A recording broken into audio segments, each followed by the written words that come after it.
110. We're in the Jefferson Park area, right at Arlington. Multiple vehicle crash. They're waiting on extra tow trucks, taking away 2 lanes, but you're getting all the backup. Take a look at that. This is no video game. You know, there are a lot of video games with traffic, all those racing games, and of course, Frogger. This one, not so fun. You're on the brakes from before the 110 freeway up to Arlington. After that, it opens up, but it basically just moved all that backup. It is a good drive for a little bit, but you're definitely on the brakes before you get back over to the 405. All in all, not Friday light. Give yourself extra time. Westbound 10 through the Jefferson Park area. Sending it back to you all in the studio, and good morning. Good morning.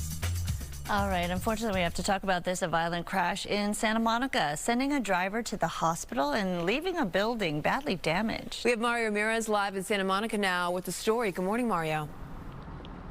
Good morning. That's right. Serious damage. This is a business on the first floor and an apartment unit, a living space on the second. And you can see what's left here, the aftermath after a driver of a BMW tore right through the first floor of Sir Speedy, a printing and web design business that was closed at the time, fortunately, but now left with all this here, all this rubble and aftermath. Take a look. It was around 11:20 last night here at Santa Monica Boulevard and Princeton Street.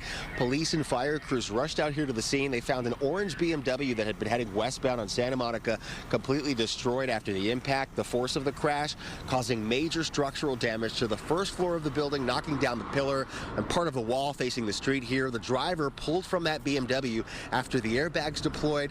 He was rushed to the hospital with serious injuries, and thankfully no one was inside the business. However, a family was evacuated from the upper level apartment as a safety precaution. All of this happening as nearby residents watched in shock. It's crazy. It's crazy. Some people just don't know what they're doing, you know. They got to think about what they're doing. There was a family up there. They were mad at the person driving the car. I don't think they knew the extent of the damage, but another resident said, hey, you need to get out of the building. It could fall. You really don't see it that often. You really don't see it often. I'm glad they're all right. Yeah, what a mess out here. Santa Monica Boulevard was shut down from Harvard to 26th Street for 2 blocks overnight while the car was being towed and immediate repairs started. The cause of the crash still under investigation. Police are looking into whether or not drugs or alcohol may have played a factor. Meanwhile, back out here at the scene, we can tell you we haven't seen building and safety inspectors out here just yet, but from what we can tell, it looks like this building will be red tagged and the business will be closed for at least the next few weeks. For now, live here in Santa Monica, I'm Mario Ramirez. Back to you. Definitely a big mess. All right, Mario, thank you. A strip mall fire in the Van Nuys area is under investigation this morning. Firefighters say flames spread from a dumpster to the building's facade on North Woodman Avenue near Victory Boulevard. That happened around 9:45 last night, and some of this video brought to you by Citizens app. Crews kept the fire from spreading inside, thankfully. 63 firefighters knocked it down in 45 minutes. Nobody was hurt. The ground continues to rumble in Japan. A magnitude 6.9 earthquake shook northeastern Japan today, causing small tsunami waves. Good news, though, there was no apparent damage. This does come, though, just days after a stronger 7.5 quake on Monday injured at least 30 people. Authorities have warned of possible aftershocks and a slight increase in the risk of a megaquake, which is a magnitude 8 or higher along Japan's northeastern coast. Residents are urged to stay prepared, though officials stress this is not a prediction. New video this morning of a gas explosion in a San Francisco area neighborhood, destroying an entire home and causing several injuries.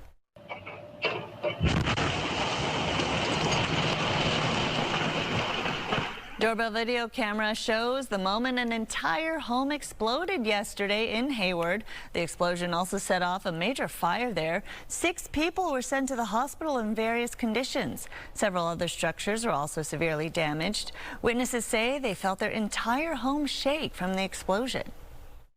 Well, I was in bed, and next thing I know, you hear an explosion, and the roof fell in on me, the inner roof of everything.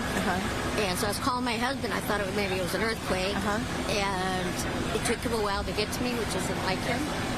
He was in the kitchen. He saw the gas go down on the gas line, and then within a minute, the explosion hit. Every window in my house was blown open. It's been reported the explosion was caused by an underground gas line that was damaged. Wow. So a shocking discovery meantime caught on cell phone video. A woman found a man hiding in the trunk of her driverless Waymo taxi near MacArthur Park. Why are you in the trunk? That's why, ma'am, I'm trying to figure this out. Like, I'm over here. Yeah, won't let me out. Why are you in it? Huh? They just put me in here. Who put you in? The what? The people. Who are the people? You heard him. know. The man claims somebody put him in there, but gave no further details. Waymo called this incident unacceptable and says it's working to make its cars safer. The woman was not hurt. Police did not arrest the man, saying no crime was committed. No crime, so, huh? Okay. Waymo needs to really check on their cameras because that's a safety hazard. I hope they figure that out so that we can, as women especially, like feel safe in that kind of car.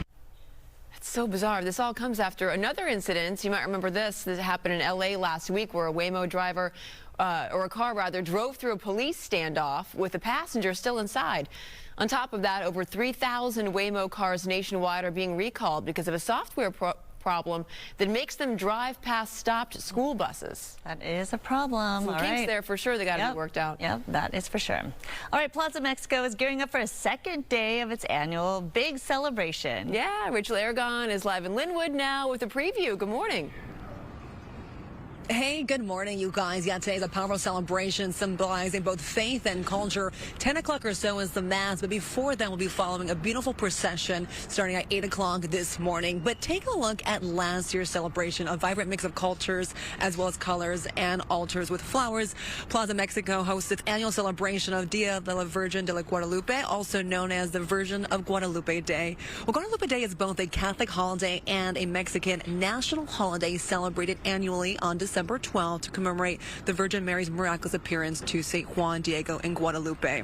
Well, there will be a community gathering soon honoring Our Lady of Guadalupe, which includes the celebration and altars as well. This year's celebration will also include traditional dancers, a mariachi performance, but at 8 o'clock, as I mentioned back here live, that is when the procession will begin. Lots of color, lots of celebration. We also know at 10 o'clock is the mass, and then 11:30 this morning, it will also told there'll be coffee and pan dulce served to all those here. So much going on. And again, at 8 o'clock, in just a little bit, that procession will begin. Pretty live in Linwood this morning. Rachel Aragon, I'll send it back to you. Beautiful. All right. Thank you, Rachel. Still ahead, President Trump stopping states from regulating artificial intelligence. We're going to have more on his new executive order. Plus videos and pictures of bugs in a USC dining hall. We have a response from the university on these videos going viral. Oh boy. And a California mountain town ranked among the best ski towns in the country. We'll tell you which one when we come back.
Our top stories this morning: the son of Grammy-nominated opera singer Jubilant Sykes has been arraigned in the fatal stabbing of his father at their Santa Monica home. Police say his 31-year-old son, Micah, was arrested earlier this week at the scene on suspicion of murder. Micah is being held on $4 million bail. A barricaded suspect in Palmdale surrendered to authorities after a lengthy standoff. This situation began last night before 8 o'clock when the suspect led law enforcement on a pursuit. The suspect apparently hit a fire hydrant and several parked cars there. It's unclear if the suspect lives at that house or just forced his way inside the home. A grand jury rejects an attempt by the Justice Department to indict New York Attorney General Letitia James. This decision marks the second time in a week that a grand jury has blocked the DOJ from re-indicting the Attorney General. James was charged with bank fraud and making false statements linked to a home purchase in 2020. President Trump is promising to ramp up pressure on Venezuela as that country's leader accuses the U.S. of piracy. We have Doug Luzader live in Washington with more on the escalating tensions there. Good morning to you, Doug. Good morning. Yeah, I mean, we've seen this this seizure of this oil tanker happen, and this represents kind of a new avenue for the administration to build pressure on the Maduro regime to essentially cut off the supply of oil revenue to that country. And then the U.S., we're learning, has sanctioned 6 more ships after, seizing that oil tanker this week. Can we expect more of this to come? Yeah, it seems as though this is part of the new strategy here, and this represents kind of an escalation from what we saw before, which was going after the drug trade, going after these small vessels that were allegedly carrying drugs into the United States. This, you're talking about, orders of magnitude larger in terms of revenue. I mean, these are, massive ships with lots of oil, and it did raise the question yesterday of what the U.S. is going to do with that oil. President Trump said he imagined that the U.S. would keep it. This was also done through a legal framework here in the United States, which contrasts it with going after these drug boats, and that's certainly raised some concerns here in Congress whether there was a legal justification to go after the drug boats. The oil revenue, though, the oil seizure is something apart from that, but this clearly represents part of the administration's hope here, which is that Maduro will feel enough pressure to eventually step down. And then President Trump also taking it, or indicating that he's going to take it one step further by starting ground incursions as well. Yeah, he was kind of vague about that, what that really means. And so we don't know. But he did make that statement yesterday indicating that there may be some follow-up to all this, that they're going after the drug traffic on the high seas. Maybe they'll go after it on the ground as well. Does that involve actually putting boots on the ground in Venezuela? We don't know yet. Yeah, certainly a situation that's going to play out over time. All right, Doug, we have to ask you this too. President Trump signing a new executive order on AI regulation. So how does it change what states can and cannot do? What does this mean for state-by-state AI safety regulations, which is a big concern, as you know, across the nation? Yeah, listen, we're all kind of navigating this new world of AI, and from a regulatory standpoint, they're trying to figure out what to do at every governmental level imaginable here.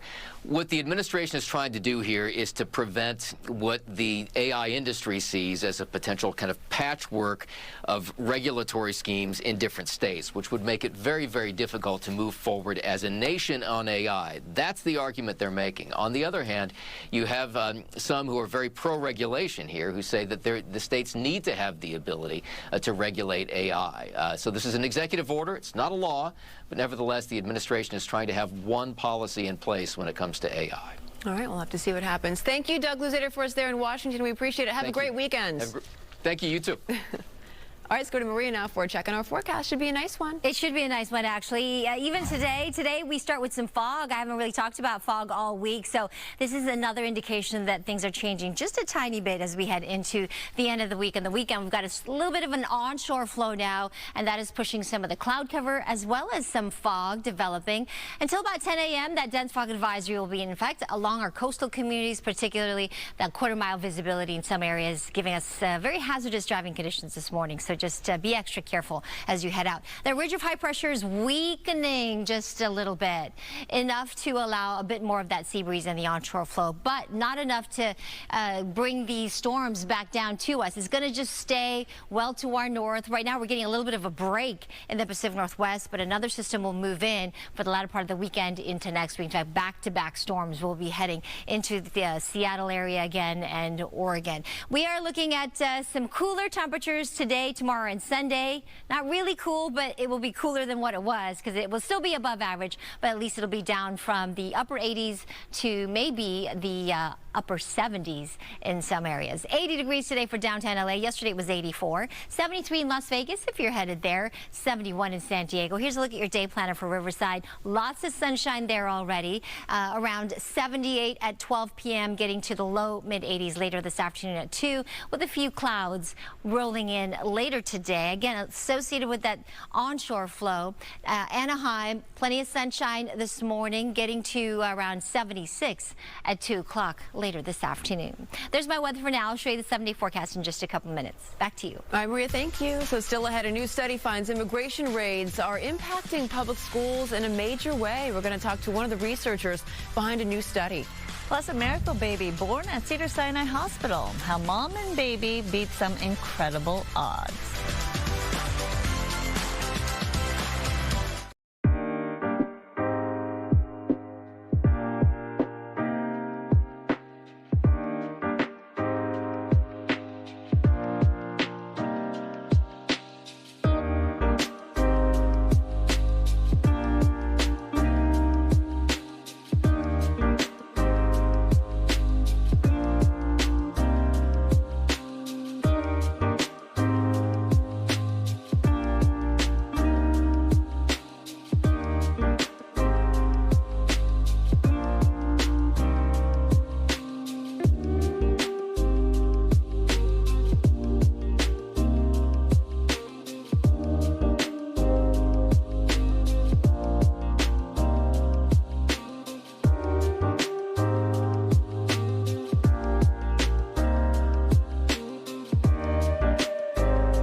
Welcome back. Quite a sight last night from the road from Azusa to Pasadena. You see right there, Rose Float Builder Artist Entertainment Services made the final convoy of the 2026 Rose Parade floats to Pasadena's Rosemont Pavilion. The convoy marks the next stage in preparation, of course. Now hundreds of volunteers will descend on these floats, decorating them beginning December 26th. It's a labor of love for sure. Okay, so USC football is set to leave the Coliseum for the first time since 1923. The team will likely play home games at SoFi Stadium in 2028 because of Olympic preparations.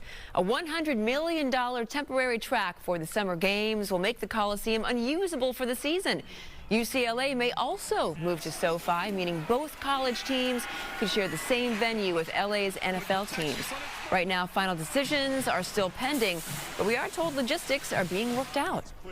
All right, so listen to this story. A Bakersfield mother defied the odds to deliver a healthy baby despite a rare and dangerous abdominal pregnancy. 41-year-old Susie Lopez was shocked to learn she was pregnant while preparing to remove a 22-pound ovarian tumor. At Cedars-Sinai, doctors discovered her baby was growing outside the uterus. Oh my gosh. A nearly unheard of condition. A team of 30 specialists safely delivered baby Rue and removed the tumor. Both mom and baby are now thriving, calling the experience a true miracle. Oh my gosh.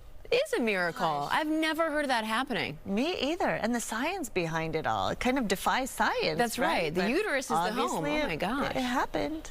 Wow. My okay. goodness. So if you're looking to enjoy some alpine vibes over the holidays, you won't have to travel that far. One of the country's top ski towns is just a 5-hour drive from Los Angeles. A new USA Today poll ranked Mammoth Lakes as the second best ski town in America.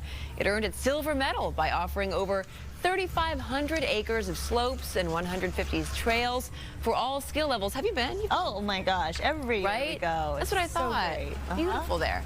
Beyond skiing and boarding, visitors can enjoy alpine tours, snowmobiling, and relaxing in the charming village with cozy lodges and spas.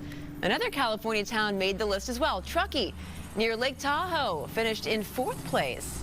We have some good spots around here. Yeah, we do. Yeah, readers love the town's proximity to ski resorts and its charming downtown area. Oh my gosh, can't wait to hit the slopes. That's right. Yeah. All right, still ahead, a low-cost spay-neuter clinic for your pets. We'll tell you where. And Donkey Kong's latest outing was nominated at last night's Game Awards, but did it take home the top prize? Amanda's going to be here with the best in gaming. Get your game on.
Good morning. Welcome to Good Day LA. It's 7:30 on this Friday. I'm Jen Lammers. And I'm Sandra Endo. Thanks so much for joining us. Maria, we have the weekend to look forward to. Yes, we do. And it looks pretty good. We just got to get rid of the fog this morning. That's right. Yes, a little foggy out there. So if you have been out, maybe you walked the dog, you may have noticed.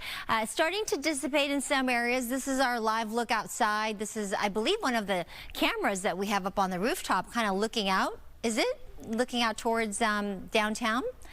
We've got a little haze, a little bit of the fog still kind of lingering, but we are expecting temperatures to be a little cooler than yesterday. Yesterday we got up to a high of 84, so maybe 80 is what we're expecting for downtown. So we're headed in the right direction. Right now it is 60 degrees, speaking of downtown. We have had a very dry month. This December has been well above average, with the exception of one day last Wednesday last week.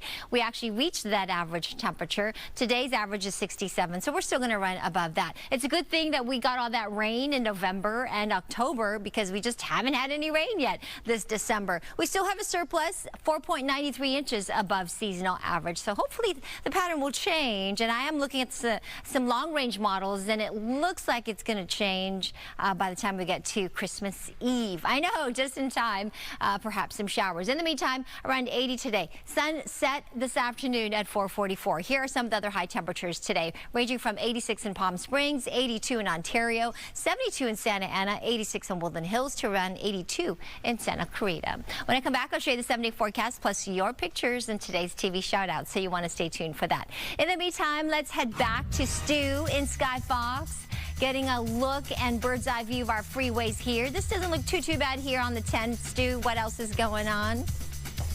Woo, look at you, Maria. First try, the 10 freeway. You know, this is like one of my favorite parts of the 10 because it's that straight and narrow, just like my life. Yeah, I wish. Anyways, take a look at that. It is moving along very well today. We're going to definitely call that Friday light, even though there's a little bunch up right there. But for the most part, you're staying at freeway speeds the entire ride. When I say that entire ride, I'm talking from the 605 out to the west into the East LA area. Vice versa, if you're headed out the eastbound, looking like a fantastic drive this morning. 10 freeway through the San Gabriels. Can hang out a little bit longer with us, get a little bit more news before you hit the road, and still be on time and informed. Sending it back to y'all in the studio. Love that. All right, Stu, thank you. On to this now. A violent crash in Santa Monica, sending a driver to the hospital and leaving a building heavily damaged. Mario Ramirez is live in Santa Monica now with a story. Good morning.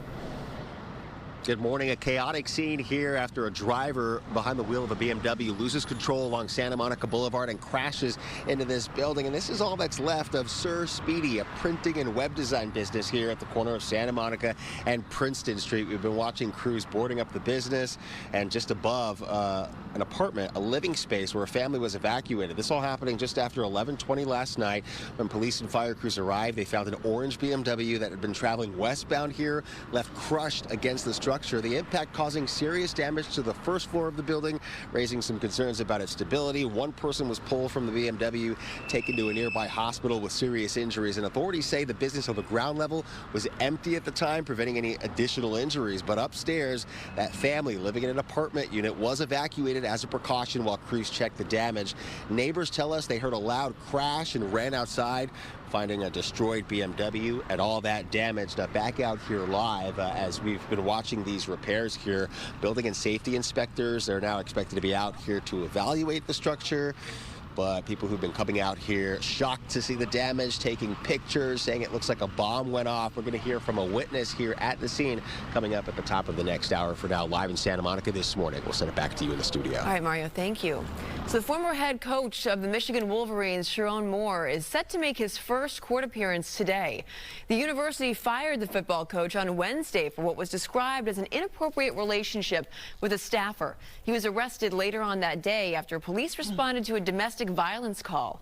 Fox News Digital obtained the 911 audio. The caller claimed Moore was attacking the victim and had been stalking her for months. Other reports say Moore was suicidal. He remains in custody and no word yet on the charges he's facing. All right, a little warning here. If you're enjoying breakfast right now, you might want to just put down your fork or spoon for a little bit. Some USC students say they found bugs in their campus meal. So we're going to show you this video.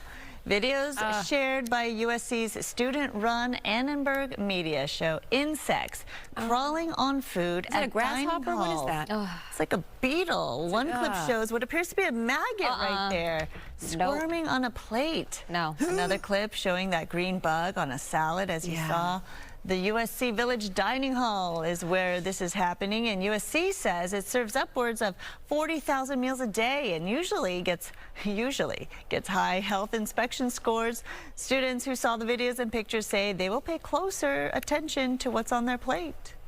I mean, personally, I had a great experience at the dining halls my freshman year. The food wasn't great, but I never found any bugs. I frequent the dining halls. I'm there every day, and I've been to all three of them, or like the three main ones. I've never seen anything like that. What are you really gonna do, you know? All the other food around here is so expensive. Like, a couple bugs, just extra protein, right? Girl. Wow, you're taking it all in stride. You want that little maggot in your food.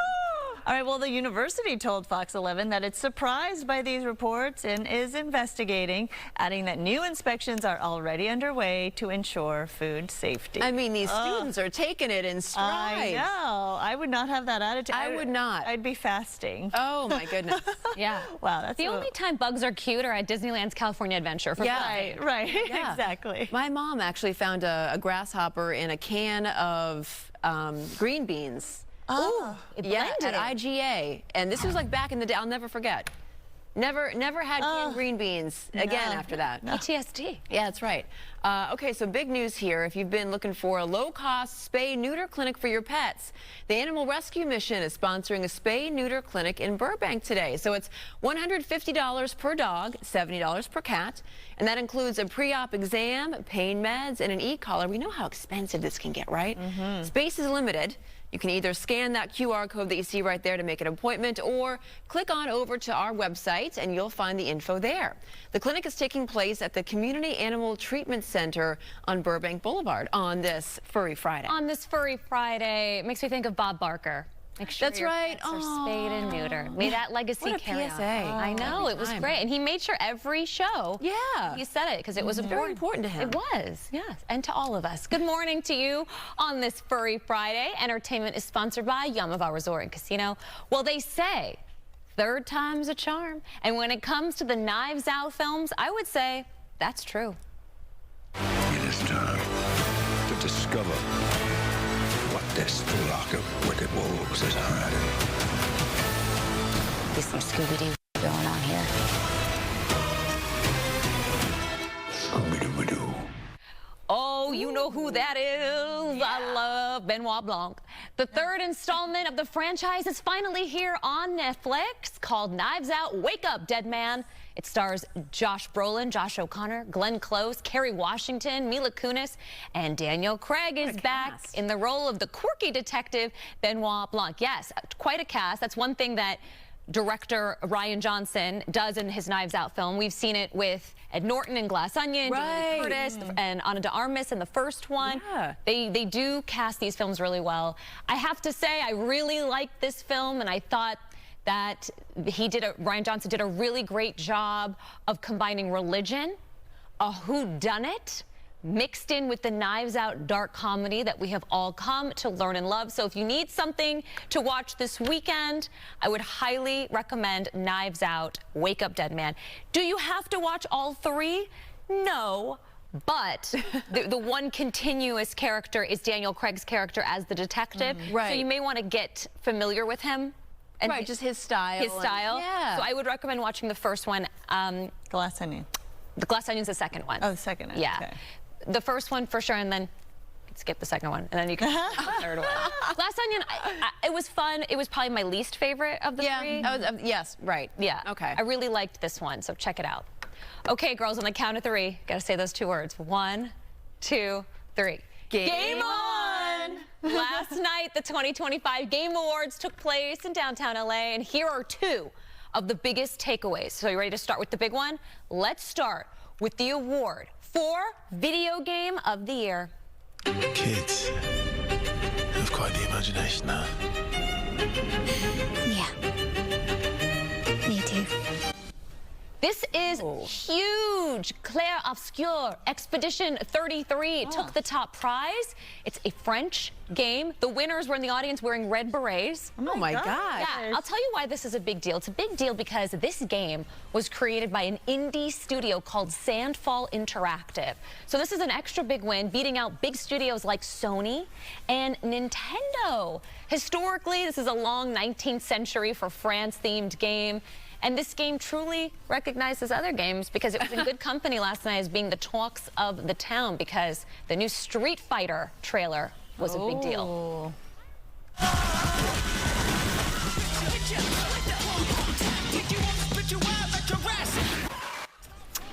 Okay, starring Jason Momoa, 50 Cent, Noah Centineo, and more in this martial arts film based on the mega popular game.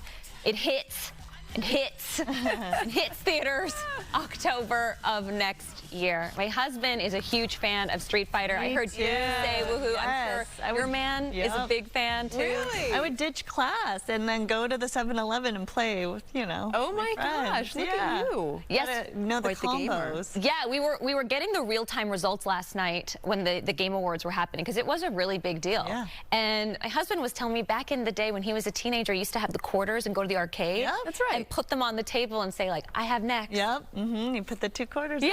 Yep. And that was, you know, video games used to be a way to socialize and bring community, and now it's bittersweet because it's still such a big industry, but you're wearing headsets and you're playing with people virtually. The community has gone on like Twitch to, you know, to watch other people play video games. I still love that arcade. Me too. Yeah. Well, video games popularity is at record highs. Data from Civic Science says that 59% of U.S. adults do play video games at least occasionally. You know, we're busy. But that leads us to our poll question of the day. What is your favorite pastime? TV binging, video games, books?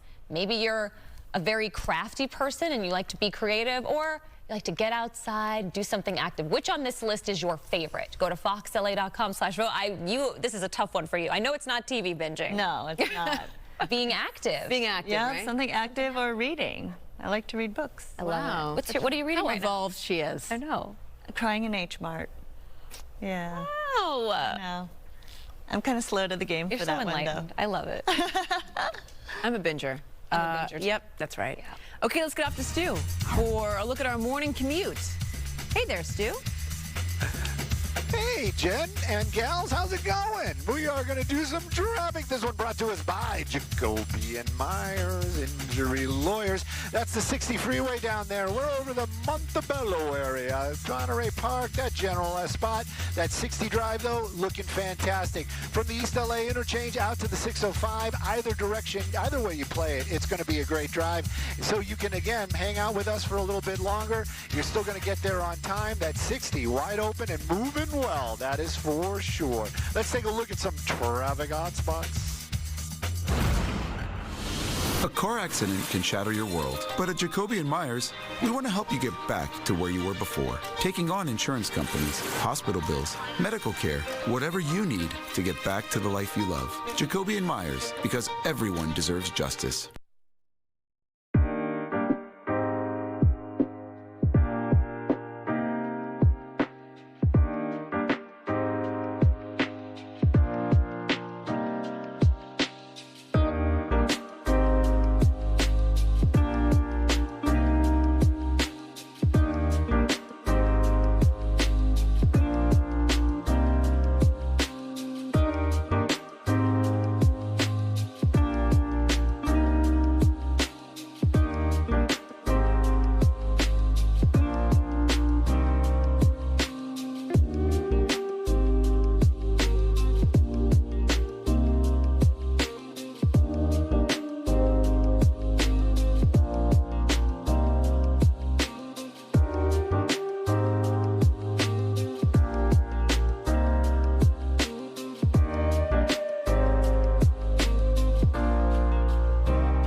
Now, the top stories this morning, the two men convicted of murdering 19-year-old Gabriela Calzada and 17-year-old Brianna Gallegos back in 2015 have been sentenced to life in prison without parole. Prosecutors say the gang members lured the girls to a park, shot one, beat both to death, and left their bodies near a hiking trail.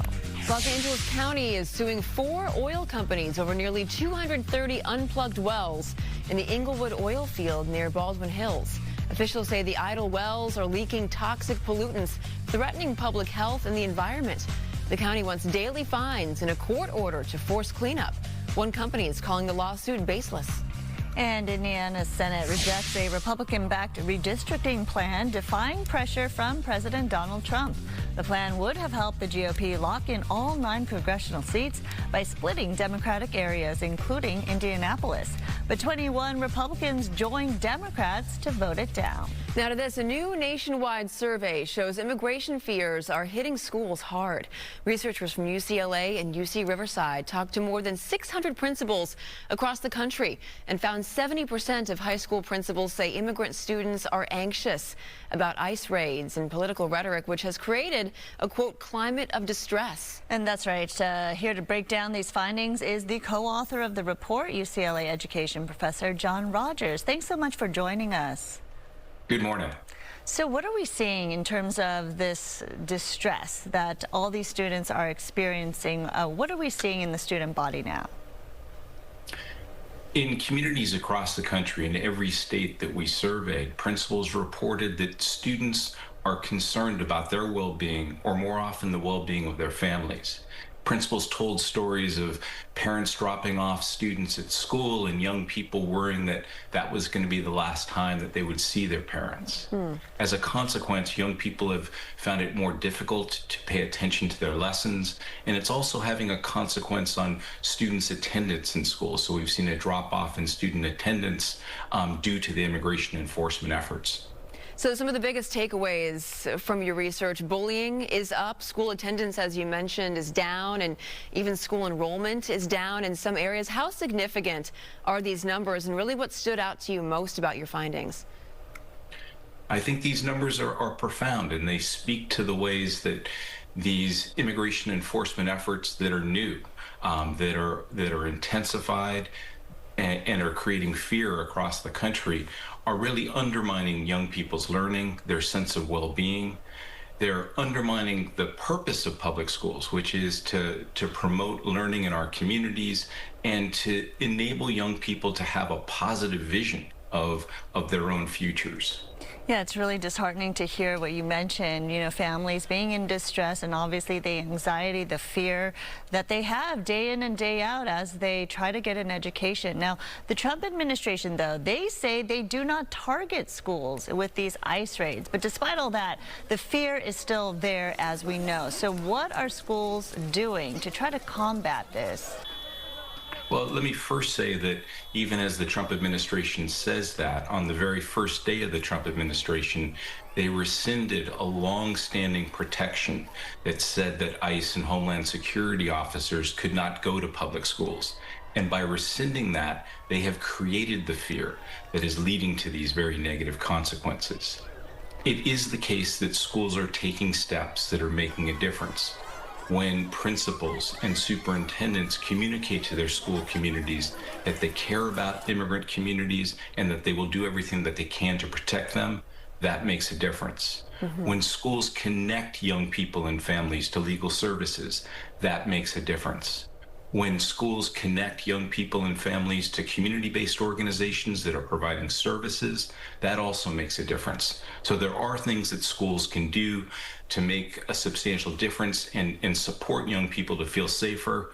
And yet at the same time, the fundamental problem is that these national policies are creating fear and contention in our public schools. We know that knowledge is power, information is power. How are you hoping that your research is going to be used in these school districts? We have all this great information, but now what happens?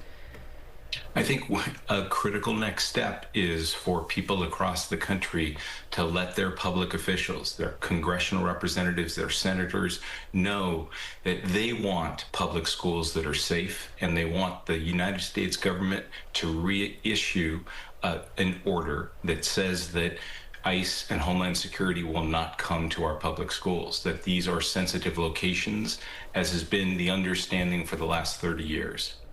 Really important information and research there. Thank you so much, Professor John Rogers, for your time this morning and for all your insight. Thank you.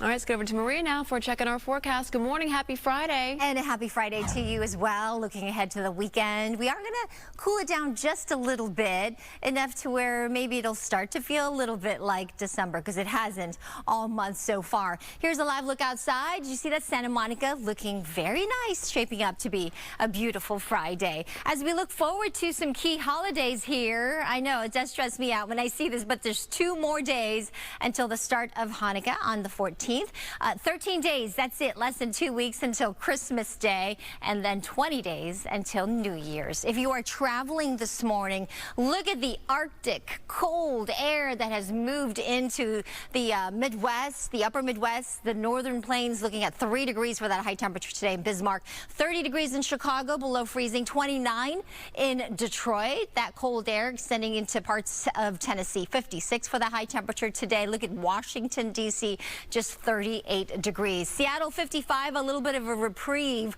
from the storms, but those storms will come back late on the Sunday night, late on the weekend into early next week. We'll see more storms moving up into the Pacific Northwest. Otherwise, here's a look at our futurecast. It does show some of that wet weather moving into the Gulf of Alaska and the Pacific Northwest as we get into the latter part of the weekend. But for us, we've got some clouds. This is the onshore flow that has switched. You know, we had the offshore flow for the better part of this month, and we're still going to get that for the inland areas, but it will be enough of a sea breeze to where it will bring in slightly cooler air.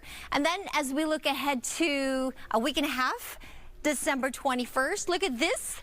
Storm sags south far enough to hopefully bring us some precipitation, even to the Sierra Nevada, maybe some snow. We'll wait and see. But the tail end of the system is what I'm watching, and it could swing south over SoCal by the time we get to the 23rd, 24th, and that means we could see some light showers as we get into our Christmas Eve. I'll keep you posted as we get closer. In the meantime, it will stay dry until then. 1 to 3 feet if you're headed to the beach. Sunshine in Ventura as well as LA County beaches. 1 to 2 feet for Orange County and San Diego. Here is our 7-day forecast. On average, 68 with some partly to mostly sunny skies along our coastline, getting up to the low 70s as we get to early next week. Downtown LA, 80 degrees today. That is cooler than yesterday's 84, but it is still above the average. 70s for the weekend, so we'll cool some more. 80s back for Monday, Tuesday. Valleys, Inland Empire, 86. A couple degrees down from the nearly 90 degrees we've seen the last several days. 83 for the weekend, and then back up to the mid-upper 80s by Monday, Tuesday. Big Bear, plenty of sunshine today. Up into the mountains, 66 degrees. But notice the morning lows in the 20s. So they are making snow, just not the best conditions. We are waiting for some help from Mother Nature. Maybe as we get into Christmas Eve, we could get some precipitation. Otherwise, it's going to be sunny in Palm Springs, 86. Beautiful to the 84 expected tomorrow. All right, let's do some TV shout-outs before you walk out that door. Let's see who's up on deck today. We have, Emma May. Happy 17th birthday to you, Emma. We love you so much. Says your mom, also your dad, your brothers Matt and Jeremy. And then a happy birthday to this young man. Happy 9th birthday, Ramon. Hope you enjoy your day. Love your dad, your mom, and Jazzy. Keep those pictures coming. All you have to do is email them to us, tvshoutouts@fox.com. Make sure you attach the photo. Give us their name, a little info. tvshoutouts@fox.com. Back to you. All right, Marie, thank you. Denny's is launching Sticky Kicks for National Syrup Day on Wednesday. The yellow and brown high tops contain real syrup for, quote, real drip fans. Denny's chief brand officer admits they're impractical, unnecessary, completely over the top right there, which is exactly why they love them. These shoes will be available in adult sizes 8 through 13 and cost $195. You can get them Wednesday at noon at dinerdrip.com. I'm not going to lie. I kind of like them.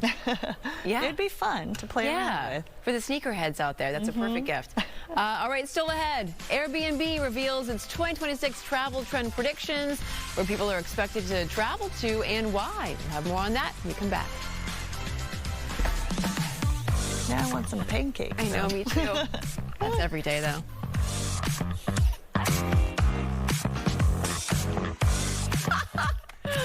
Meow. Happy holidays indeed.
Yes, it is. Good morning. Welcome to Good Day LA. It's Friday. It's 8 o'clock. I'm Jen Lammers. And I'm Sandra Endo in for Bob. Let's take a look at some of the stories we're covering for you this morning.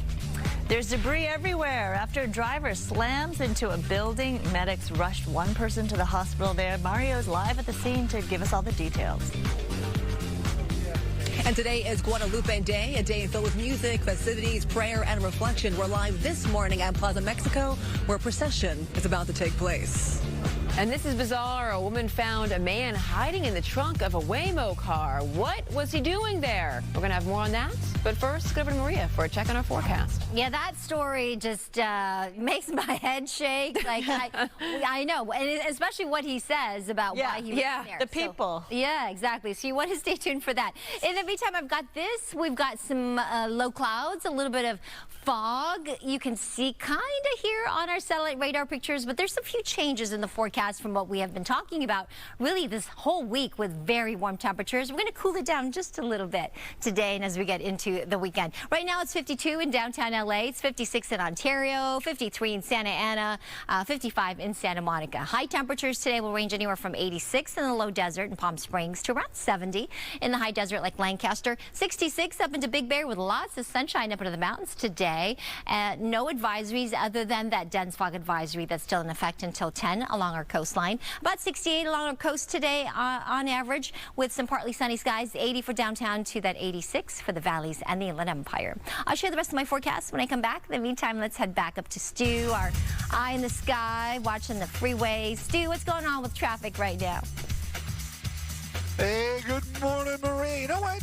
Friday light on the 101. I love to say that. I wish I could say it all the time. You know, the 101, I don't have a minute, but it's like they always say north and south, right? You got the north 101, the south 101. Anybody that really knows directions, these are east and west in the valley. And then when you drive in the valley, it says east and west sometimes, but then they also say north and south. I can see how this can be confusing, but I can tell you this morning, if you're taking that freeway to get to where you need to be, either way you play it on the 101 through the Sherman Oaks area, basically between the 405 and that 134-170 split, little slow and go on the south side, but on the north side, wide open and moving well. But either way you play it, definitely going to be Friday light. You're going to get to where you need to be on time.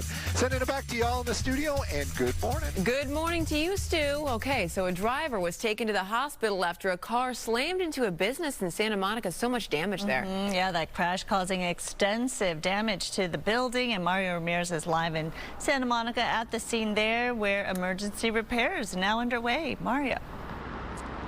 Yeah, that's right. The driver you just mentioned seriously injured after slamming a BMW into the building you see here behind me. And just look at the damage here this morning. People have been coming out shocked to see what's left of this printing and marketing business on the first floor and just above an apartment where a family was forced out after that violent crash here late last night. So take a look. This happened around 11:20 at Santa Monica Boulevard near Princeton Street in the Mid-City neighborhood of Santa Monica. First responders arrived and found an orange BMW severely damaged after crashing while traveling westbound here on Santa Monica.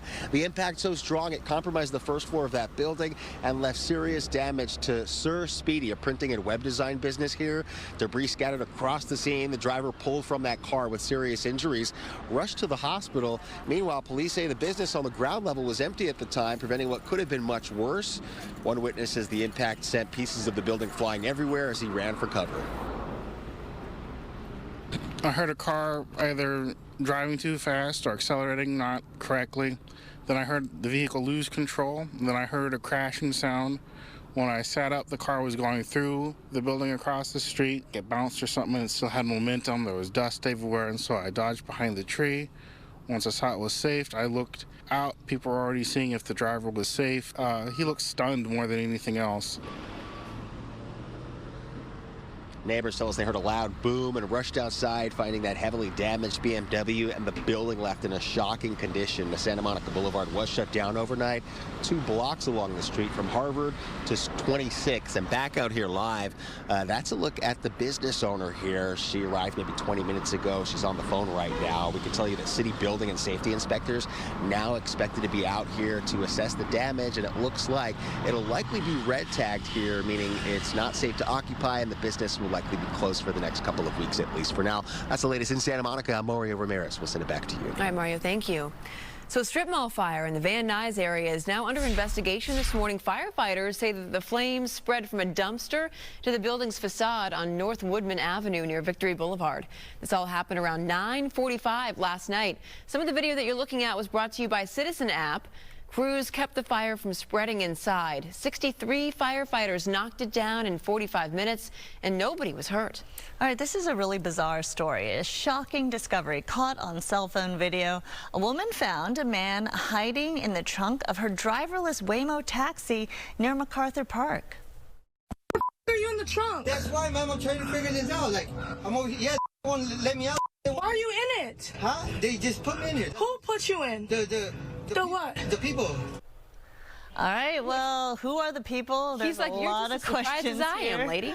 I have no idea how this happened. The man claimed someone put him there, but gave no further details. Maybe this was a mental health episode.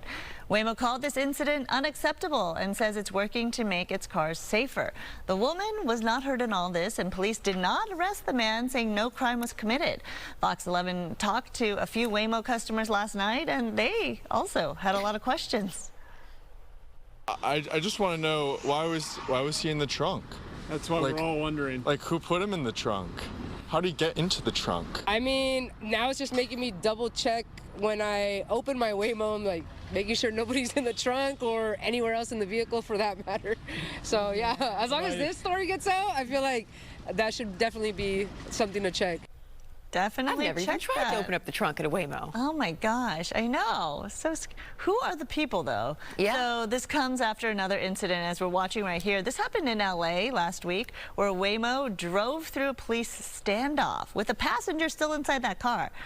On top of that, over 3,000 Waymo cars nationwide are being recalled because of a software problem that makes them drive past stop school buses and past the arm there, right? As you see right there, the stop sign flashing alongside the school bus. Yep. They're supposed to stop, but Waymos do not. It's still fairly new technology, right? Gonna work it out. Yep, yep.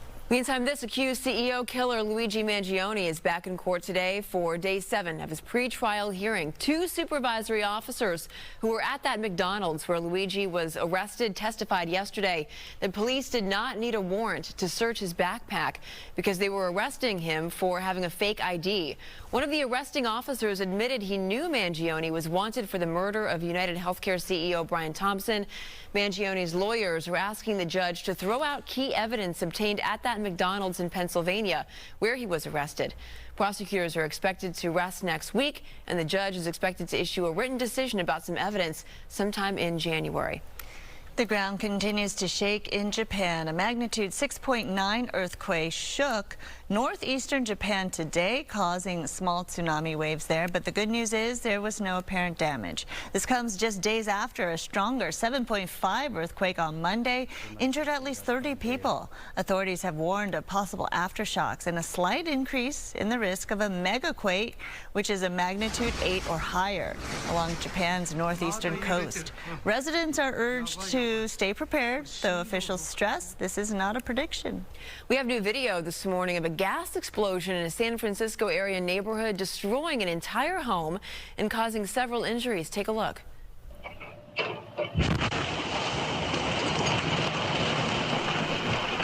Just wild. The doorbell footage shows the moment an entire home exploded yesterday. This all happened in Hayward. The explosion also set off a major fire. 6 people were sent to the hospital in various conditions. Several other structures were also severely damaged. Witnesses say they felt their entire home shake from the explosion. Well, I was in bed, and next thing I know, you hear an explosion, and the roof fell in on me. The inner roof of all, everything. And so I was calling my husband. I thought maybe it was an earthquake. And it took him a while to get to me, which isn't like him. He was in the kitchen. He saw the gas go down on the gas line, and then within a minute, the explosion hit. Every window in my house was blown open. It's been reported that the explosion was caused by a damaged underground gas line. All right, a federal judge in Maryland has issued a temporary restraining order to prohibit immigration officials from detaining Kilmar Abrego Garcia. Abrego Garcia arrived at the Baltimore ICE office this morning. Garcia addressed supporters in Spanish, and a translator made sure his message could be heard by all in attendance. He was freed from a Pennsylvania detention center on a judge's order yesterday. Abrego Garcia has been at the center of a months-long legal battle with the Trump administration after he was wrongly deported to El Salvador back in March. 8:09 this morning in Plaza Mexico is in its second day of its annual celebration of Dia de la Virgen de Guadalupe. Rachel Aragon is live in Linwood with a look. Hi there. Hey, good morning. Today is Guadalupe Day, and it's a day filled with music, food, and mostly prayer and reflection as well. And here to tell us more about today's celebration is Aranza. Good morning to you. Hi, good morning. In just a few minutes, tell us about the procession we're about to see. So procession, we actually are going to start here at 8 a.m. and then we have banda, so they'll be joining us going around the entire property here at Plaza Mexico. We'll return here, and then we have a mass, we have mariachi, we also have sweetbread coffee and pan dulce for everybody that will be attending. We love pan dulce and coffee, of course. This is a great celebration, a mixture of faith as well as culture, and this happens quite a few times already at Plaza Mexico. Yes, so this is one of our annual events, and we've had it here at Plaza Mexico over 20 years now, possibly getting a little closer to 30 years. A long time. And the mass also, I believe, is going to be happening after this procession. Yes, so a mass will be at 10 a.m. With mariachi to follow along, and then after that we actually also have a small play that we'll have on this place too. We got great weather for today. Real quickly, just tell people what makes this celebration so special. People are already gathering behind you, I see, for this early morning event. I think what really impacts our community is the unity that allows everyone to come together and to celebrate in a very great space here at Plaza Mexico. So I think it's very dear and close to a lot of people's hearts. Perfect. Thank you so much. And as you just mentioned, that procession happening in just a few minutes, followed by a mass and then coffee and pan dulce. So back to you guys in the studio. What a special event. All right, Rachel, thank you. So still ahead, imagine opening up your mail and seeing a $13,000 utility bill. Well, it happened to one Van Nuys man, and we'll tell you how the LADWP is responding. Also, from animation to artificial intelligence, why a new partnership between Disney and OpenAI is raising red flags. We'll have more on that. Here you are. Hi. Look at those highlights popping. Sandra? Yeah. Fresh. Got a fresh little number. Looks good.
taking a live look at the Plaza Mexico. It's in full swing right there. What a celebration in Linwood for its annual celebration of Dia de la Virgen de Guadalupe.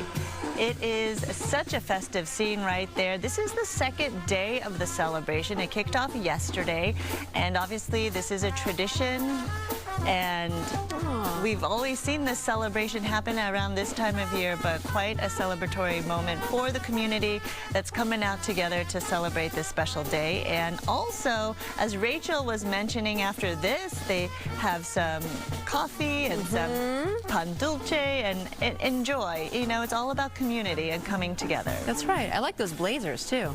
So festive. Yeah. That's great. Okay. So it's a big step into the future, but one that's raising plenty of questions. Disney is testing AI-generated videos, and Hollywood is paying close attention. So Disney has partnered with OpenAI to create short computer-generated clips. While the company says this is meant to be fun, like sending personalized birthday messages, many in Hollywood are concerned. Critics worry AI could take jobs from actors and animators or cheapen the legacy of beloved characters. Yeah, I guess it seems that they will use some sort of AI-generated audio to try to create those voices for these characters. Disney CEO Bob Iger is trying to reassure the industry, saying jobs are safe and the technology will be used responsibly. For now, Disney insists artificial intelligence is just an addition to their creative toolbox and not a replacement. A Van Nuys man is stunned by a $13,000 utility bill after years of billing errors by the LADWP. Will Ventures says the agency sent bills to the wrong address despite him updating it in 2020. I was not getting bills, and this was all before the COVID moratorium began in March 2020. Once that began, then I started getting on hold, and they're like, oh, it's going to be 45 minutes on hold, you know, but we're not going to shut off anyone's power, don't worry about it. And I was like, okay, well, I've tried. I've asked them so many times to send the bill. After media attention here, LADWP admitted mistakes and reduced his bill. He has faced rising charges, even hitting $17 due to estimate readings. His story sparked online outrage, with others sharing similar issues. LADWP urges customers with billing problems to make sure to contact them directly. My goodness, what a mess. Oh, gosh. All right. Yeah. Over to you, Maria. Okay, let's talk about the weekend and how we're going to cool things down a little bit, temperature-wise.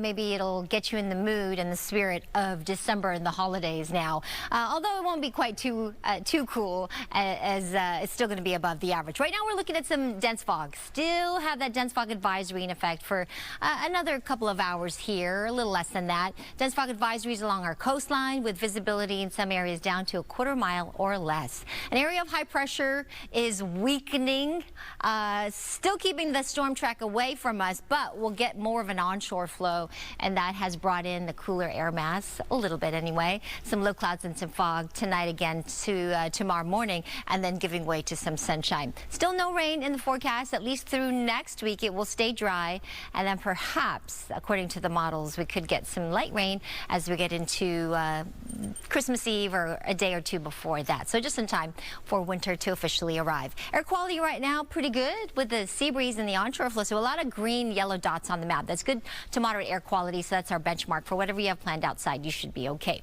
80 degrees for downtown. That is cooler than yesterday's 84, but still well above the average of 67. 71 in San Diego. If you're headed to Las Vegas today, a high of 72 there later this afternoon. Riverside, we've got sunshine at this hour. We're going to get some of those clouds returning this afternoon, but up to 81 for that high in the afternoon hours. Anaheim, we do have some clouds this morning, but temperatures will stay in the mid-70s later this afternoon. And then Thousand Oaks, we've got plenty of sunshine all through at least 1, 2 p.m. And then we'll get a little bit of that cloud cover starting to move in, but temperatures, high temperatures in the upper 70s today. Stay with us. We'll be right back after this quick break.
look at LAX as that fog is lifting, blue skies. Nice. This is the place to be, right? Southern California.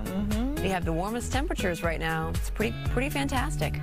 Take a close look at this, a close call in Australia. Oh my gosh, I saw this video yesterday. Makes my stomach turn. 17 parachutists were ready for a formation jump over Tully Airport. Look at this, in Queensland. As the first person got in place to jump, their backup parachute snagged the plane's wing. Look at, he's like holding on to his helmet like, oh my gosh, what's happening? So the parachute deployed. Another person was knocked out of the plane in the process. While hanging from the plane, the man actually cut himself free and then later on deployed the main parachute. But he was sent into a free fall after that. Unbelievable. If I saw this before I had to do my jump, oh my. I wouldn't go. There's no way I would exactly. go. But here's the thing. They did explain to me that, yes, every pack does have 2 parachutes inside. And even if the skydiver loses consciousness, let's say, or passes out, has a medical emergency, it has a sensor on those packs that'll deploy if you're falling fast. So it knows you don't have to pull anything to make sure that they deploy. So that's good. I didn't know that. The technology has increased a lot to make sure that these are safe, but clearly accidents happen, and thankfully he's an expert. You know, he had his knife ready to cut away that parachute. But I mean, you know, something like that happens, you get so disoriented. Imagine how scared he had to have been. Of course, wow. Anybody. All right, well, with Christmas just 2 weeks out, millions of Americans are getting their last-minute shopping done, of course, online. But that will come with a pretty tight shipping deadline at the FedEx World Hub Super Hub in Memphis. During peak hours this time of year, a plane lands every 40 seconds. Whoa. This facility alone moves 1.5 million packages a day. So remember, if you want those gifts on time for Christmas, you should get those orders in soon. That's right. Don't procrastinate like I am. You know what? One way or another, it's going to get done. Just take a deep breath. I hope Santa is listening. That's right. Just It'll be fine. Done. Yeah. You know, if anybody can do it, he can. That's right. So there's $1 billion up for grabs this weekend in the Powerball lottery. Are you in? The multi-state lottery jackpot has been climbing since early September when 2 tickets were sold for another $1 billion jackpot. And it's no wonder it's been so long without a winner. The odds of matching all the numbers is 1 in 292 million, but you can't win if you don't play. So if you want to try your luck, the next drawing is tomorrow night at 8 p.m. Tickets are $2. I got your money. Yes, you do. We're going to get in you got the money, honey. Okay, we got to go in our office pool, so That's I got right. cash. Yeah. All right, we're going to be in it to win it. Let's get it on. Yeah. All right, the last minted pennies could soon be yours, but it'll cost you a lot more than a pretty penny, of course.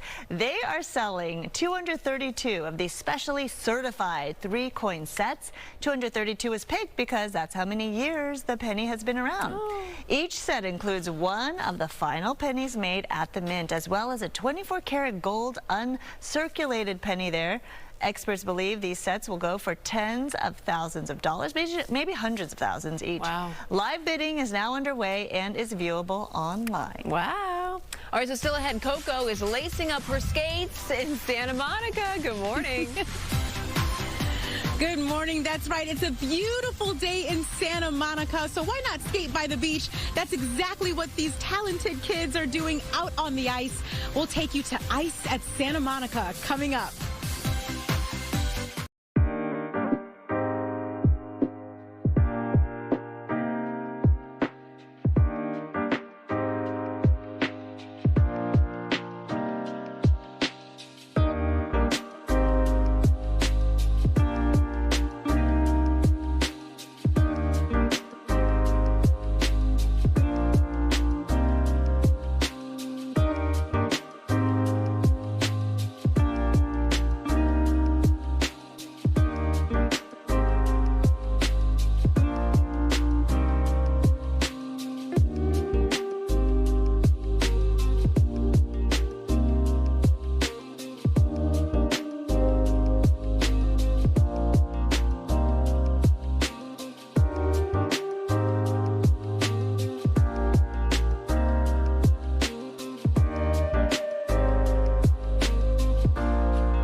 Good morning. Welcome to Good Day LA at 8:30 on this Friday. I'm Sandra Endo in for Bob. Gang's all here. How are we feeling? Yeah, we're getting there. On this Friday. We feel pretty good, actually. The weekend is near, so we're looking forward to that. Thank you for honoring Furry Friday. Thank you. You know what? Amanda, Look at this. my inspiration. Every Friday you make it a point. Stay Animal with something, print. whether it's scales, feathers, Fur, leopard spots. Yeah. I traded in, as the Soul said, my Aloha Friday to Furry Friday. Thank you. Just for today. Let's combine them. Let's get flowers and leopard. You know what? What a fabulous idea. Can I find that somewhere? Let's do it. Let's make it. Let's make it a good day, guys. It's Friday, and I know you're going to be running around doing some shopping, right? Okay, so don't stress when you see these numbers. I know. It stresses me to some degree, but I'm going to try to get a lot done this weekend in between basketball stuff. 2 days until the start of Hanukkah, 13 days. So it's actually less than 2 weeks before Christmas now, and then 20 days until the new year. And typically normal temperatures for this time of year in the upper 60s. Today, we're going to be a little cooler than yesterday, at least, but it's going to be around 80, down from yesterday's 84, and then it was like 86 the day before that. So we're actually cooling it down into the weekend. Quiet, mid-December weekend ahead with sunshine in the afternoon. We're going to cool it down this weekend and then warm it right back up for the early part of next week. Bottom line, it's going to stay dry through the extended outlook until maybe Christmas Eve, or a couple of days before that, we could get some showers. Otherwise, lots of sunshine today, 59 degrees right now for downtown LA. And as I mentioned, it has been a dry, warm December so far, with the exception of one day last week, Wednesday, with that average high of 69. We do have quite a bit of rain in the bucket, so that's good. We got rain last month and in October, so we're at 4.9 inches with our surplus in the rain department. 80 degrees expected today, like I said, for downtown LA. I'll show you that 70 forecast in just a few moments, but first let's talk about traffic conditions outside. We do have the fog still to contend with, so it's particularly dense here in parts of the South Bay, Orange County, Seal Beach, Long Beach, and some of this fog has extended inland into Bellflower and Paramount. So I'm not sure if it was part of this crash that we saw here. Southbound 605 at Del Amo Boulevard, the HOV lane is blocked, but it is causing a backup all the way to the 91, so you might want to avoid this area right here. This is, again, the southbound 605 at the 91. Speaking of the 91, let's take a look at the 91 freeway. This is at the OC County line. It looks good, both sides of this 91 moving nicely. Here are some drive times in and out of downtown LA. First up here, westbound 10 coming out of downtown towards Santa Monica between the 5 to the 405. 48 minutes, pretty typical for this time of the morning. Northbound 110 between the 405 to the 10, 28 minutes. All right, I'll send it back to you. All right, Maria, thank you. So to our top story right now, a violent crash in Santa Monica sends a driver to the hospital and leaves a building badly damaged. Mario Ramirez is live there with all the details. Mario? Yeah, that's right. A chaotic scene here as that driver lost control and slammed right into this building. And just take a look at what's left here. A pile of rubble, bricks, even one of the tires from that vehicle. This is what's left of this printing and web design business, Sir Speedy, here at the corner of Santa Monica and Princeton Street. So this crash happened just after 11:20 last night. When police and fire crews arrived, they found an orange BMW that had been traveling westbound, left crushed against the structure here. The impact causing serious damage to the first floor of the building, raising immediate concerns about its stability. One person, that driver, was pulled from the BMW and taken to a nearby trauma center with serious injuries. And authorities say, fortunately, the business on the ground level was empty at the time, preventing any additional injuries. But upstairs, a family living in an apartment unit was evacuated as a precaution while crews checked some of the damage. Now, coming back out here live, you can actually see into some of that unit. Now, we just learned the family does have a child that attends McKinley Elementary School down the street. A classmate and his parents stopped by a short time ago, worried about the family, where they might be spending the holidays. Now, we can tell you the cause of the crash remains under investigation. Police say they're looking into the possibility of whether or not alcohol or drugs may have played a factor. For now, that's the latest here in Santa Monica. Mario Ramirez, back to you. All right, Mario, thank you. A federal appeals court is upholding a contempt verdict against Apple in a case involving its App Store fees. The ruling comes after the court says the company defied an order open its Apple App Store to other payment systems besides its own. The appeals court also overturned a part of the initial judge's ruling that stopped Apple from collecting commissions when iPhone users make transactions on non-Apple owned payment systems. The case must now be reopened to establish a fair commission. Can you believe it's almost the end of 2025? Can you believe we have 13 days left until Christmas and 20 days left until the new year? What? Anxiety. Well, if you're looking for adventure in the new year, you're in luck. That's right. Airbnb has revealed its top travel trends for 2026, and they're all about unique, immersive experiences. These are pretty cool. So Gen Z is leading the charge here with ultra short, high energy trips. Think 48-hour getaways to vibrant cities like Buenos Aires and Mexico City. Okay. And many of you will be touching grass in 2026. Airbnb expects nature lovers to flock to national parks with searches up to 35% there. Big events are also driving travel, from the FIFA World Cup to Carnival in Rio. 65% of top search destinations align with major cultural and sporting events. And for many of you, big crowds, though, aren't your thing, right? So solo travel is expected to make a comeback with quiet spots, including Idlewild in Riverside County, named as a trending destination. And foodies take note here. Culinary travel is sizzling. Travelers are booking bakery classes in Paris, mochi making in Tokyo, and exploring wine regions in India. Wow. Ooh la la. I take all of the above. That's right. Yeah, any trip is a good trip. Agreed. Yeah. Even a staycation somewhere. Right. If you can't. Plenty of places right here in Southern California, too. For sure. That's right. You know, strap up those skating boots because we are hitting the ice. I love it. Ice at Santa Monica is back for its 17th season. And Coco, you're showing us how much fun you can have this winter. Good morning. So much fun. There are so many things I love about Southern California, but one of them is the fact that you get to skate by the beach. We are at the ice rink at Santa Monica. I am here with Ariana Gomez now from downtown Santa Monica. So tell us about the fact that this is the 17th season. Yes, we are so excited. We've been doing this for almost 2 decades now, just taking this surface lot, oh, it's snowing on me, and turning it into an ice rink by the beach, which is amazing. We have tons of fun stuff coming up. I don't know if you're a Swiftie, if you got any Swifties in your life. It's a very exciting time to be a Swiftie right now. But we started this little tradition where we celebrate Taylor's birthday on the 13th. So we'll be doing that tomorrow at our 7:30 and 9 p.m. sessions. We'll have some surprise giveaways for the first 100 guests to arrive, and some friendship bracelet making stations, and just Taylor Swift all night. Yeah. That's incredible, and the fact that it's right here, located by so many other fun things in the area. Yes, if you're not into Taylor Swift, don't worry. We have other stuff happening in downtown Santa Monica.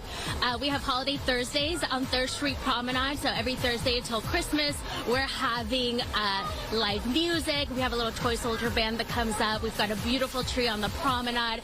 It snows there, too. Nice. And just lots of free activities, themed crafts, hot chocolate for families and kids. We're going to start our Hanukkah celebrations very soon, so every night we have a different group come and light the menorah. And then for New Year's Eve, you can meet us back at the ice rink for a special East Coast countdown. We're going to have an extended special New Year's Eve session that night. I love that. Thank you so much, Ariana, for talking to us. You have got to come and check out the ice rink at Santa Monica. $22 for an hour. That includes your skate rental as well. It's open every single day, including Christmas, by the way, up until January 19th. I'll send it back to you. Really want to see you out there, Coco. Yeah, Coco, wear your skates and your triple axle. Hour. I know it's in you because look at this. Flashback Friday. Coco, what a performer out there. We don't just talk about it, we are about it. Yeah, she is about it. Mini Look at Coco. that. You're getting your flowers. Yes. After skating in a performance. Look at you in costume on skates. Girl. Yes, I used to do a couple of ice shows as a kid, but it's funny because I have not really ice skated as an adult, so it's going to be interesting to see how I am on the ice this morning. But It's I like just riding love a bike. ice skating, especially being from the Midwest. That's what I hope. Yeah, you'll Let's just hope. get right back into it. It's muscle memory. It's in you. How does your face still look the same, by the way? Oh, my gosh. I know. Coco, you're blessed. Thank you. I'll take that compliment. Yes, thank you. Also, shout out to Coco's mom for getting that photo to Coco, who sent it to me within 30 minutes. I know. God bless moms who could do that. Oh, what a great Shout out to her. You see? Thank you, right. Coco. Teamwork makes the dream work. That's right. Here. I just want her to go, ice, ice, baby. Hey, everybody, it's Friday. Can you tell we're in that Friday kind of mood? That's right, we are. Friday vibes. Friday vibes. Entertainment is sponsored by Yamava Resort and Casino. Hey, last hour we asked, what's your favorite pastime? Let's see where we landed. Okay, you guys are my people, and you're Jen's people. You're kind of a little bit Sandra's people. Yeah, Sandra, your people are in second place. Yeah. The Something Active crowd is taking the silver spot. I'm sure they hate that, too. If they're active, they hate being number 2. You know why they vote a lot? Because they're out right now. Out, right. Canoeing, hiking. Yeah, canoeing. Yeah. When they get back home, they're going to vote. Go to foxla.com/vote to let us know. You know what day it is. That's right. TGIFF. Thank goodness it's Furry Friday. Where's my Good Day LA DJ? Can you drop the music, please? There we go. All right, let's go on over to Fontana. Hometown of Travis Barker, by the way. Oh, yeah. Yeah. We've got Lionel in Fontana. And let's just say Lionel likes to lie down. Thank you for sending. Now let's head over to Paramount, where Kiko is celebrating his birthday. So Kiko is Threeko. I want to squish the cheeks. I just want to I want to boop his nose. Yes. You little cutie. Okay, and from Paramount to Glendale, we've got Romo. What a good And you know what I think of? I think of Roam around the world. Yeah, Romo around the world in Glendale. What a cutie. And he sits really well. Oh, look at this. And from Glendale to Temecula, we've got Luna and Finn. What do you think that the cat is doing here? Is it Sandra fixing my eyelash before the hour? A live look. A live look of Sandra gluing my lash down. Well, Luna and Finn, they love pets from my pet. And if you have room in your home and your heart, please consider Audrey and Chrissy at the DeVore Animal Shelter. Chrissy is a 1-year-old pit bull shepherd with mix with a heart full of love and a serious talent for cuddling. She walks great on a leash, gets along great with others. You can come meet Chrissy at the DeVore Animal Shelter, but don't forget about Audrey too. A 1-year-old pit bull shepherd mix as well. Calm, affectionate, full of love, loves belly rubs, and loves any chance to spend time with her humans. Remember, DeVore Animal Shelter, you can find more information, including their pet IDs, online, but just go in person, fall in love in person. Yeah, give them a home for the holidays. Give them a home for the holidays. And from home for the holidays to home for the holidays. This event is tomorrow from 11 to 2. You can go to animalcare.sbcounty.gov. That's San Bernardino. You could snap a festive photo with Santa and Buddy the dog elf. You can browse local pet vendor booths, enjoy some coffee from Cafe Los Angeles. Plus, the first 30 adopters will receive a free drink and pup cup sponsored by the Animals Are First Fund. There you can also donate toys, treats, or cozy blankets that are going to help pets spending the season in the kennel. And if you want to see your fur baby featured right here on Furry Friday, you don't have to DM me. You don't have to stop me in Home Goods. All you have to do is send us an email to furryfriday@fox.com. But don't forget to include a pic with and then their name, your name, and the city you live in. Aww, and happy Furry Friday to all who celebrate. If you have any pics of them by the tree or the fireplace mantle, that'd be good even for next better. That's right. Okay, time for some good news now, and it's perfect for this Furry Friday. Plus, anyone with siblings can definitely relate to this, so take a look. 2 young Andean bears acted just like children do. They found something to play with, and their instincts kicked in. It almost looks like they created their own seesaw there, right? With a piece of wood using that tree branch. Okay, that's cute. Yeah, look at how fun. It looks like a man in a bear costume. I'm not gonna lie, it does. You can't unsee it. This video was it was taken at the Queen Zoo in New York. And fun fact, Andean bears are native to South America, and they're classified as a vulnerable species. They look human-like too. Oh, they really do. In some ways. Oh my goodness, look how fun. That's cute. That's adorable. All right, so coming up this weekend, a big celebration of Black-owned businesses, community, and holiday cheer. The host of Black on the Block Winterfest joins us in studio with the preview of the event. But first, a check of traffic. And we do have some traffic. Good Day LA traffic sponsored by the law offices of Jacob and Ronnie and calljacob.com. Watch that fog, please. You can see that there's still quite a bit of fog through parts of Long Beach, the South Bay, North Orange County, extending into some of our inland areas out there near Hawthorne. And as we zoom into Irvine, I just want to point out the slowing here on the 405 southbound, slowing to around 15 to 17 miles per hour headed into Irvine. So just be aware of that if you're just about to jump into the 405 in Orange County. That crash on the 605 southbound still impacting traffic there at Del Amo. So you might want to just hold off before heading on that 605 freeway. Here is one of our live traffic cameras. This is, I believe, the northbound 605. Is this correct, or is this 105? Guys, can you tell me, because I can't see on the bottom of the screen here. It is? Okay, this is 605 at, looks like Redondo.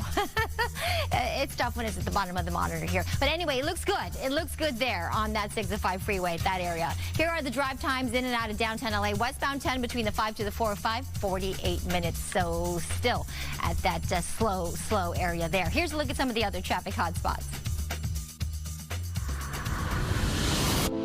I looked up and just ran. Maybe we need to seek somebody who does have the expertise to be able to guide us through the process. If you get into an accident, you're in good hands by dealing with Jacob and Ron. Call Jacob.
And welcome back to you. I'm meteorologist Marie Quaban. This weather is sponsored by the law offices of Larry H. Parker. What a beautiful shot outside. We do have plenty of sunshine now looking out towards Century City. We did have some dense fog earlier, and we still have a dense fog advisory for some of our coastal communities. So just be extra careful as you head out. High pressure, which has been in control of our weather, keeping that storm track away, has weakened a little bit today, and it's going to continue to weaken more as we get into tomorrow and Sunday. But it's not weak enough to allow any of these storms to touch us. So we're still protected from these storms that continue to move to our north. We're going to look for a slight cool down into the weekend, but then that high will reassert itself and will warm back up a little bit as we get to next week, Monday, Tuesday, Wednesday. Otherwise, if you're headed to the beach, 66 to 69 on the sand. We've got 1 to 3 feet for Ventura County, LA beaches. Surf height wise, Orange County, San Diego, 1 to 2 feet. Here's our 7-day forecast as we look at temperatures to warm up as we get into early next week, and then maybe dropping slightly as we get to the latter part of next week. But it's going to stay dry. Downtown LA, 80 degrees today with mostly sunny skies, down to the 70s for the weekend, and then back up to the low 80s next week. Valleys, Inland Empire, comfortable 86 today. And then we're going to cool it down a little bit as we get to the latter part of next week to the low 70s, but no rain, not for the near term. Mountains 66 degrees today. As I look at the long range models, maybe for Christmas Eve, we might get some showers. Until then, it'll be sunny, 70 degrees in the high desert, and then in Palm Springs today, 86 degrees, cooling down to around 83 on Sunday, but then back up to 85 on Monday. There's my weather for now. I'll send it back to you.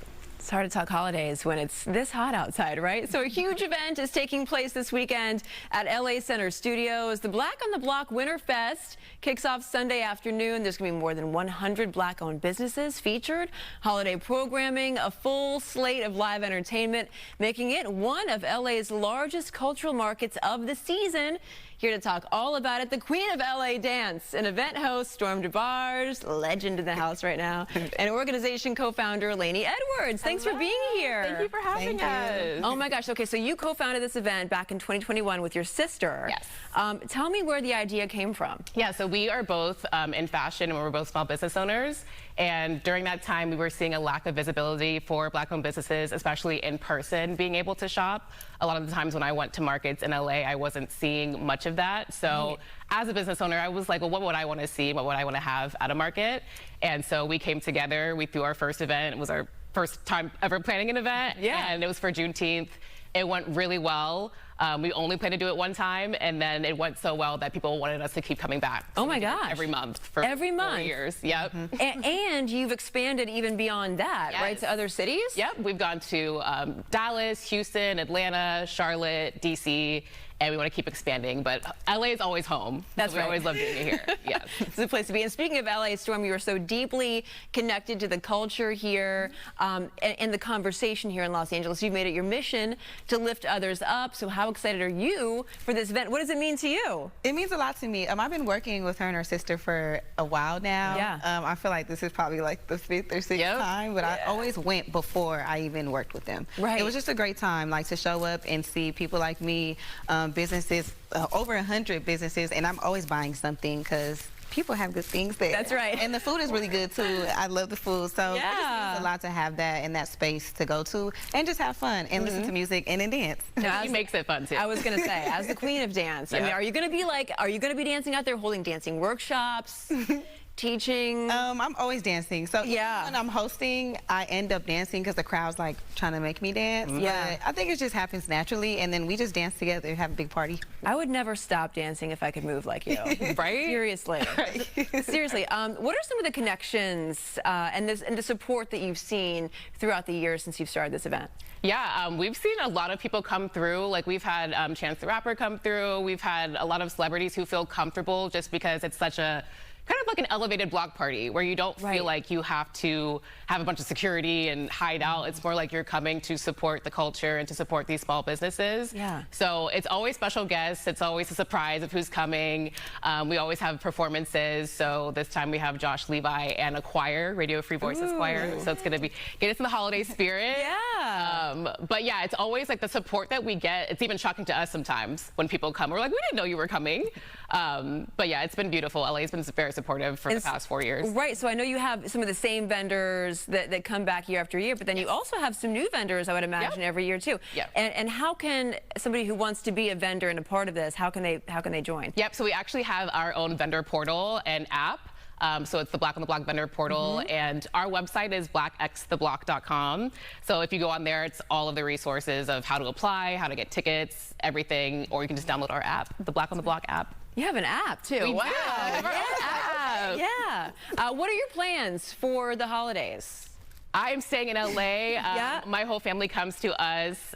So like me, my dad, my mom, and my sister. That's and great. Shar will be cooking. Yeah. She's the cook of the family, so I let her do that. That's right. I'll also be at home with friends and family, and then I'm going to take a trip after. I love it. Yes. I love it. Okay, so Black on the Block Winterfest returns to Los Angeles Center Studios on Sunday. It kicks off at 1 and ends at 7. And for tickets and for a lot more information, go to the website they see right there on your screen. Thank you so much. Thank you. Thank you. Happy holidays. Happy holidays. It's a great event. Super exciting. Big crowds, right? Yeah. It's a lot of people. Kids too. Yeah, the whole family. Yeah.